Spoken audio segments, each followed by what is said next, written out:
السلام علیکم ناظرین، شروع اس پاک ذات کے نام سے جس کے قبضہ قدرت میں ہم سب کی جان ہے۔ حضرت سلیمان فارسی کا واقعہ۔ ناظرین، حضرت سلیمان فارسی کا قبول اسلام سے پہلے کا نام مابا تھا۔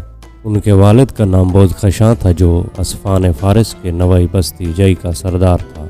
بوزخشاں دربار ایران میں بڑا اثر رسوخ رکھتا تھا۔ وہ نہ صرف ایک بڑا زمیندار تھا بلکہ ایک بڑے آتش کدے کا بھی محتیم تھا۔ اگرچہ مابا کی پرورش بڑے لاڈ و پیار سے ہوئی، لیکن اس کے باوجود یہ بچہ بہت سادہ اور خاموش طبع تھا۔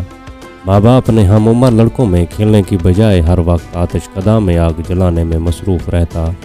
اس کی یہی کوشش ہوتی کہ آگ کبھی بجھنے نہ پائے، کیونکہ وہ آتش پرست تھے۔ ایک دن والد نے مابا کو کسی کام کے لیے کھیتوں میں بھیجا تو فرمانبردار بیٹا فوراً کھیتوں میں چل پڑا۔ راستے میں ایک گرجا گھر تھا جہاں عیسائی عبادت میں مصروف تھے۔ بابا ان کا طریقہ عبادت دیکھ کر بہت متاثر ہوا اور ان سے درخواست کی کہ وہ اسے اپنے مذہب میں داخل کر لیں۔ چنانچہ انہوں نے اس نوجوان کو مذہب مسیح میں داخل کر لیا۔ بابا کے دل میں حق پانے کی آرزو بڑی شدید تھی۔ اس نے عیسائیوں سے پوچھا، دین عیسیٰ کا مرکز کہاں ہے؟ انہوں نے بتایا کہ ان کا مرکز ملک شام میں ہے۔ غروب آفتاب کے بعد جب مابا گھر پہنچا تو والد کو بتاتا کہ وہ دن بھر ایک گرجا میں رہا ہے اور اسے ان کا مذہب بہت پسند آیا۔ یہ سن کر والد بہت سیکھ پا ہوئے اور مابا کے پاؤں میں بیڑیاں ڈال کر گھر میں بند کر دیا۔ مابا نہایت حوصلے سے یہ تکلیف برداشت کرنے لگا۔ ایک دن موقع پا کر مابا نے عیسائیوں کے پاس پہنچا اور کہا کہ شام جانے والا کوئی قافلہ ہو تو اسے مطلع کرنا چاہیے۔ کچھ دنوں بعد شام سے کچھ لوگ تجارت کی غرض سے ایران آئے تو مابا اسی طریقے سے بیڑیوں سے نجات حاصل کی اور قافلے کے ساتھ شام روانہ ہو گیا۔ شام پہنچ کر مابا نے لوگوں سے وہاں کے سب سے بڑے مذہبی رہنما کا پتہ دریافت کیا اور اس کی خدمت میں پہنچ کر درخواست کی کہ مجھے اپنے دین کی تعلیمات سے سرفراز فرمائیں۔ وہ عیسائیوں کا لاڈ بش پادریوں کا سردار تھا۔ اس نے درخواست قبول کرتے ہوئے مابا کو پاس رہنے کی اجازت دے دی۔ وہ پادری ایک ریاکار شخص تھا، ظاہری زندگی میں نہایت زہد اور اندرون خانہ عیش و عشرت کا دلدادہ اور مال جمع کرنے کا شوقین تھا۔ کچھ عرصہ بعد وہ مر گیا تو مابا نے اس کا کچا چٹھا لوگوں کے سامنے کھول دیا۔ لوگ سخت ناراض ہوئے، تاہم انہوں نے ایک عابد اور زاہد پادری کا اس کو جانشین مقرر کیا۔ مابا دل و جان سے اس کی خدمت میں مصروف رہتا۔ پادری نے بھی حق کی تعلیم میں کوئی کسر نہ اٹھا رکھی۔ جب اس کا آخری وقت قریب آیا تو اس نے مابا سے کہا کہ تم میرے بعد موصل چلے جانا، وہاں فلاں شخص دین مسیح کا سچا پیروکار ہے۔ مابا موصل پہنچ کر اس شخص سے تحصیل علم میں مصروف ہو گیا۔ خدا کی قدرت کچھ عرصہ بعد اس کا آخری وقت بھی آ گیا۔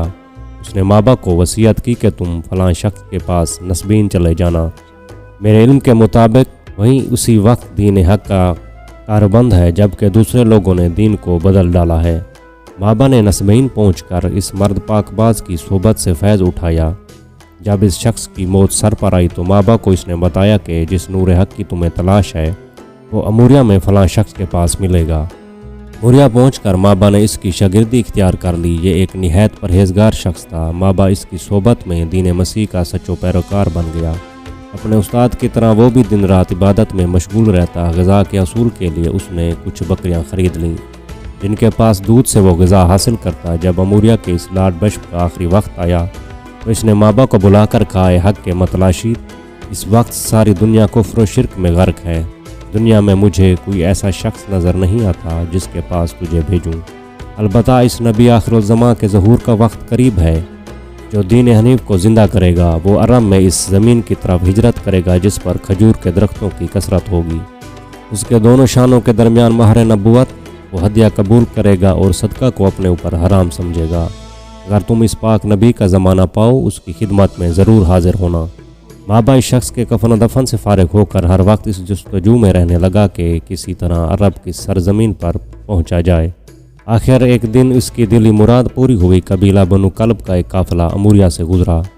مابا نے ان سے درخواست کی کہ اس کے مال مویشی اپنے قبضے میں لے لو اور اسے ساتھ لے چلو۔ قافلہ والے رضامند ہو گئے۔ جب قافلہ وادی القرا میں پہنچا تو ان کی نیت بدل گئی اور انہوں نے مابا کو غلام بنا کر ایک یہودی کے پاس بھیج دیا۔ ایک دن اس یہودی کا رشتہ دار ملنے آیا جو یسرا مدینہ کا رہنے والا تھا۔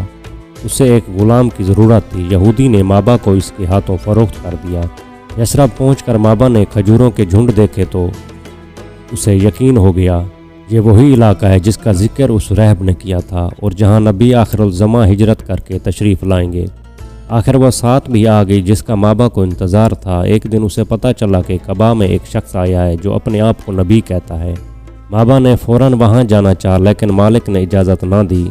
کچھ دنوں بعد موقع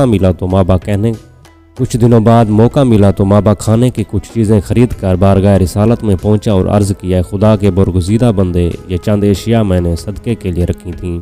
آپ اور آپ کے ساتھی ہجرت کر کے آئے ہیں، آپ غریب الوطن ہیں، لہٰذا انہیں قبول فرمائیے۔ نبی اکرم نے یہ چیزیں لے کر اپنے صحاب میں تقسیم کر دیں لیکن خود اس میں نہ لیا۔ مابا نے دل میں کہا کہ ایک نشانی تو پوری ہوئی کہ آپ صدقہ خود استعمال نہیں کرتے۔ اگلے دن پھر کچھ خوراک لے کر مابا آپ کی خدمت میں حاضر ہوا اور کہا، یہ ہدیہ ہے۔ آپ نے اس کا کچھ حصہ خود نوش فرمایا اور باقی صحابہ میں تقسیم کر دیا۔ مابا کو یقین ہو گیا کہ یہی نبی آخر الزماں ہے، تاہم ابھی وہ مہر نبوت کو دیکھنے کا مطمئن تھا۔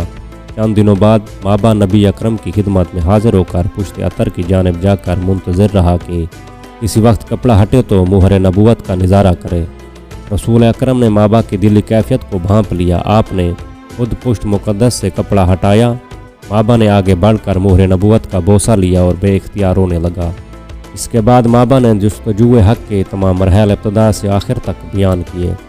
نبی اکرم نے ان کی داستان صحابہ کو بھی سنوائی۔ مابا مشرف با اسلام ہو گئے تو نبی اکرم صلی اللہ علیہ وسلم نے ان کا اسلامی نام سلیمان رکھا اور اسی دن سے مابا سلیمان فارسی کے نام سے پہچانے جانے لگا۔ سلیمان فارسی چاہتے تھے کہ دن رات نبی اکرم صلی اللہ علیہ وسلم کی خدمت میں حاضر رہیں، لیکن یہودی کو غلامی کے باعث ایسا ممکن نہ تھا، اسی وجہ سے بدر و احد کے غزوات میں بھی شرکت نہ کر سکے۔ حضور اکرم نے ان کی مجبوری کا علم تھا۔ ایک دن آپ نے فرمایا کہ سلیمان، تم اپنے آقا سے اپنی گلو خلاصی کے لیے معاوضہ ادا کرنے کی کوئی سبیل کرو۔ یہ سن کر اپنے آقا سے بات کی۔ اس نے 40 اوقیہ سونا اور 300 پودے لگانے کا مطالبہ کیا۔ نبی اکرم کو جب اس بارے میں پتہ چلا تو آپ نے صحابہ کرام سے فرمایا، تم لوگ سلیمان کو غلامی سے رہائی میں مدد دو۔ صحابہ نے 300 پودے جمع کر کے سلیمان کے ساتھ مل کر یہودی کے باغ میں لگا دیے۔ چند دنوں بعد ایک مورکہ میں حضور اکرم صلی اللہ علیہ وسلم کو مال غنیمت ملا تو آپ نے 40 اوقیہ سونا دے کر حضرت سلیمان کو آزاد کروا لیا۔ اس دن کے بعد حضرت سلیمان فارسی سفر و حضر و جلوت و خلوت میں سرکار کائنات و عالم کی خدمات میں حاضر رہنے لگا اور اپنے آخری وقت تک نبی اکرم صلی اللہ علیہ وسلم کی خدمت میں پیش رہا۔ ناظرین، ایسے اسلامی اور دینی واقعات جاننے کے لیے ہمارے چینل ہم سے جانو کو ضرور سبسکرائب کریں۔ شکریہ۔